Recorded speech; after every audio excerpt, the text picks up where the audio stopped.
Just hours ago, the first American hostage held by the Hamas terror group was released under the terms of the current ceasefire deal with Israel. This is video as Keith Siegel was paraded through Gaza prior to being turned over to the Red Cross and returned to Israel to be reunited with his family. Siegel was released earlier today alongside Ofer, Calderon, and Yarden Bibas, all three of which were kidnapped by terrorists during the surprise attack on Israel back on October 7th of 2023. Yarden Bibas is the father of the two youngest hostages, Kfir and Ariel. Their whereabouts and conditions, along with those of their mother, have not been disclosed necessarily. Hamas, though, saying the two children did die back on October 7th. This is all part of the first phase of the ceasefire deal agreed upon by Israel and Hamas that frees the hostages in exchange for hundreds of Palestinian prisoners. Those hostages have been in captivity now for nearly 500 days. So much to discuss here, so I do want to bring in a good friend of the show. We do have Mark Chandler. He is the Director of Government Relations and a Professor of Practice at Coastal Carolina University, also a former Senior Defense Intelligence official. Thank you so much, Mark, as always, for taking the time to be here with us and break down the latest. You're very welcome, Josh. Hopefully we can create a little bit of understanding today. For sure. And first off, I do want to ask you the overall significance of the first American being released as part of this ceasefire deal, because I know initially we heard from President Donald Trump, and he said that is going to be a goal here, is to get the Americans released. No, I think it's very significant that Mr. Siegel was able to get free today as part of this. If you go back, you look at when the first announcement came out right before President Trump was sworn in, they talked about releasing 2 Americans at that time. And then Hamas did a change up on that, just like they've done almost in every exchange. So when you look at that, I think this is significant. It shows that, one, America, and I've got some indications that they were working strongly behind the scenes to get the American hostage release. If you recall, there were 7 Americans held. Now, when Mr. Siegel's released, that leaves 6. Unfortunately, only 2 of those remaining 6 are living, and the other 4 are dead. So hopefully, we'll see this continue as we work our way through. There's only 33 hostages in this first phase being released, so at least we got 1 American out now, and he can be reunited with his wife, who was released a year ago, a little over a year ago in the first exchange. And we know, as we mentioned here, that the father of the 2 youngest hostages was released today. Does that create more concern about the condition of his 2 children? I know that Hamas had initially said that both children were deceased. However, the U.S., Israel, they have said they're not quite clear that that is correct. Yeah, let me just characterize this in one word, Josh, and I believe that's cruel. The way Hamas is doing this, and this is an extreme example of releasing a father not knowing the status or even with his wife and children. So you look at that, I don't want to take anything away from the joy that you have with hostages being released, but you have to look at how Hamas is just abusing the situation and playing up this emotional blackmail, this emotional struggle to the families and to the Israeli population. So when we look at that, he was kidnapped, as you said, with his wife and their 2 young sons, one who was only 9 months old.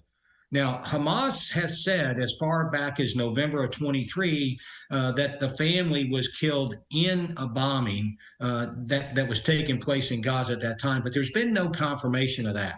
So hopefully he will be able to shed some light, although they were not necessarily held together, but maybe he can shed some light on their status. But if not, hopefully we can get to the bottom of this and stop this emotional blackmail, emotional turmoil that Hamas is really manipulating.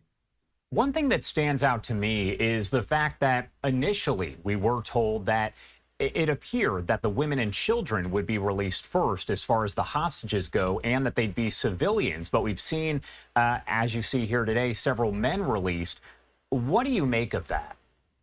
Well, what I'm basically seeing here, Josh, is that Hamas has broken the actual words of the ceasefire arrangement and the intent, if you will, every step of the way.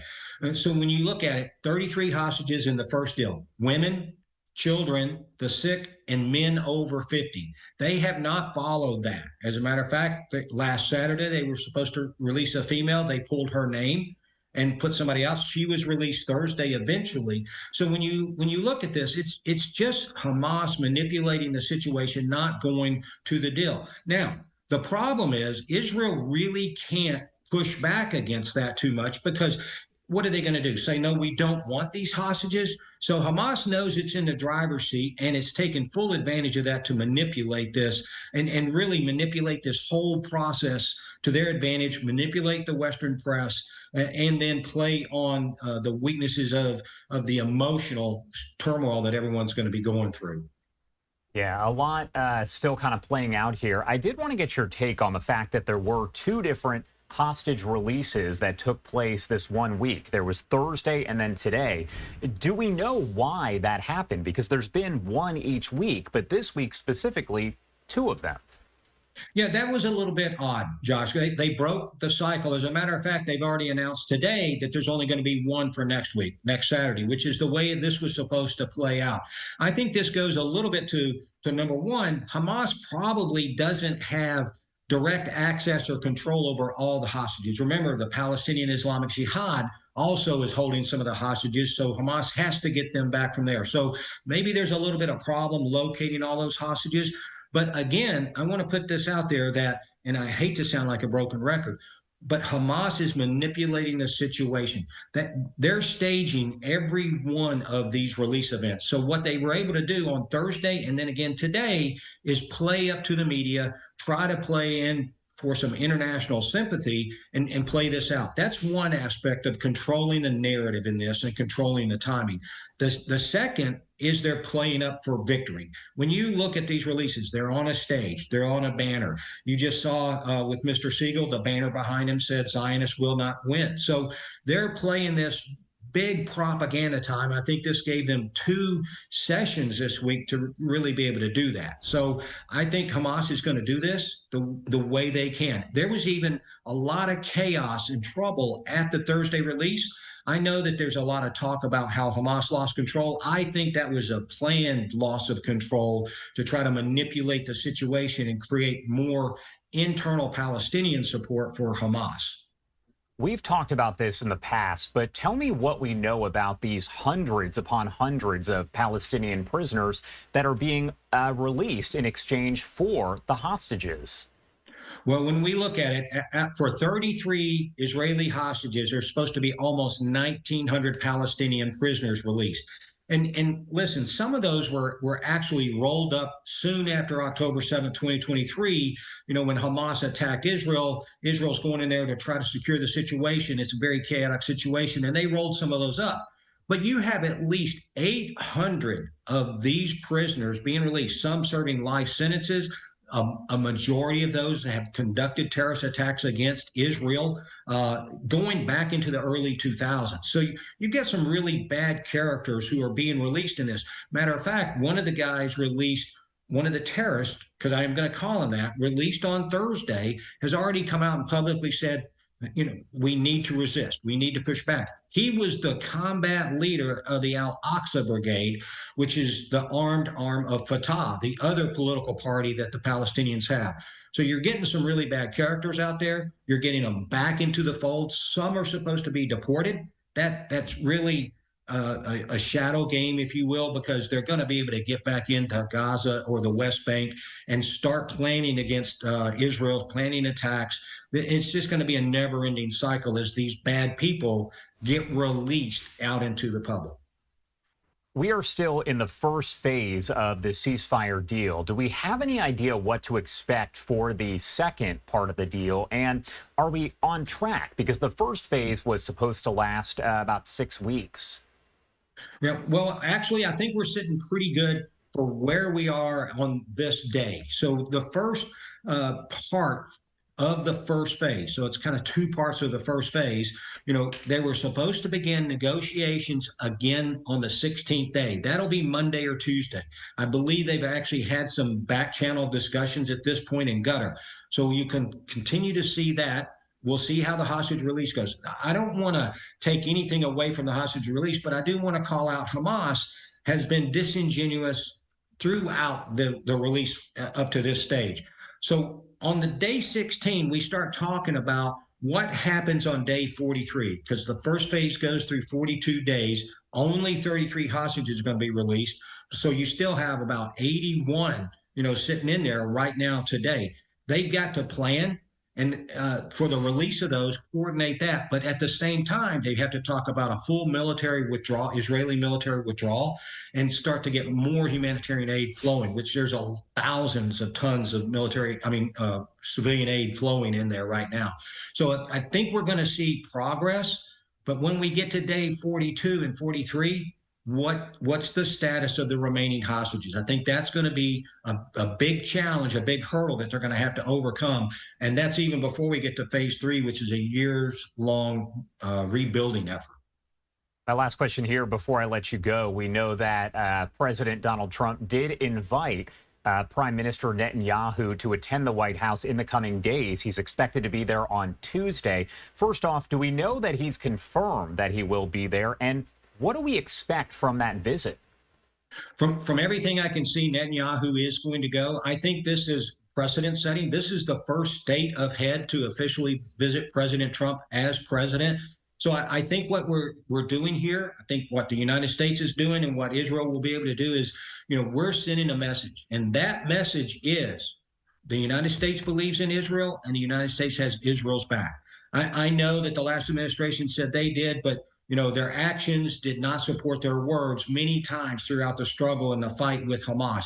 So I think what you're going to see is a strong togetherness come out of this meeting. Now, there's a lot to discuss in this. The dynamics within the Middle East are completely different now than they were during the first Trump administration. They're even different than they were a year ago with a new government coming to power in Syria, Hezbollah being weakened, Iran being weakened, a new government coming there in Lebanon also, not just Hezbollah being weakened, and then the war is still going on. We're still in the middle of negotiations with Hamas.